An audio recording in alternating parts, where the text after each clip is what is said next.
နှလုံးအနေရဲ့ရှေ့ပြေးလက္ခဏာလေးကိုတည်ထားရမယ့်နှလုံးအချက်ပြတယ်သင်ကအသက်30ကျော်ပြီဆိုရင်ဒါကိုလုံးဝလိတိမရှိပါနဲ့လုံးရောပါဟာချိုတင်တတိပေးချက်မရှိပဲရုတ်တရက်အသက်အနေရဲ့ဖြစ်စေနိုင်ပါတယ်အခုပြောပြမှန်လက္ခဏာလေးခုထဲကတစ်ခုခုသင်မှာရှိနေပြီလားဒီလေးချက်ထဲကတစ်ချက်ရှိနေရင်သင်အချိန်မဆိုင်ပဲဆရာဝန်စီတွားရပါတော့မယ်နံပါတ်1ကတော့ထူးထူးဆန်းဆန်းနာကျင်မှုပါရင်မဲအောင်နာနေမကပဲမေးစိလက်ပိနဲ့ပက်ဖက်လက်မောင်းတွေထိနာကျင်မှုကပြန့်သွားတတ်ပါတယ်ဒါကိုလူတော်များများကကြွသားနာရလို့ထင်ပြီးပေါ့ဆတကြလို့အသက်အန္တရာယ်ဖြစ်ရတာပါ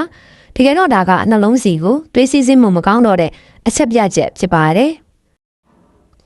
နံပါတ်2ကတော့အနှဲငယ်နှုတ်ရှားလိုက်တာနဲ့အလွန်အမင်းမောဟိုက်တာပါအကြောင်းရင်းမရှိပဲအသက်ရှူမိုးရတာပါလက်နဲ့ရှောက်ယုံဒါမှမဟုတ်လေကတက်ယုံနဲ့အရင်ကထက်ပုံမောလာတာဟာနှလုံးကသူကောင်းမညှိထုတ်နိုင်တော့တဲ့အစောဆုံးအချက်ပြချက်ပဲဖြစ်ပါတယ်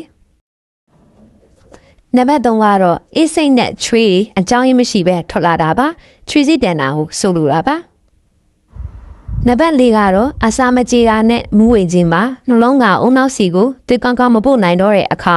ခေါင်းထဲမှာမိုက်ခနဲ့ဖြစ်ပြီးမူးလာတတ်တယ်လို့အစာရင်စီကိုသွေးရောက်တာနဲသွားတဲ့အခါမှာလဲရုတ်တရက်အစာမကြေတာပြုတ်အန်တာတွေဖြစ်လာတတ်ပါတယ်ဒါကိုလူတော်များများကတာမန်လီတို့လေအောင်အစာအိမ်ယောဂါလို့ထင်ပြီးအချိန်ဆွေးမိရာကနေအသက်အန္တရာယ်ဖြစ်ရတာပါအဲ့ဒီလက္ခဏာတွေရှိနေပြီဆိုရင်တော့ဆရာဝန်နဲ့အမြန်ဆုံးတိုင်ပင်မှာသင်မိသားစုဝင်နေတဲ့မှာရောဒီလိုခံစားနေရတဲ့သူရှိလား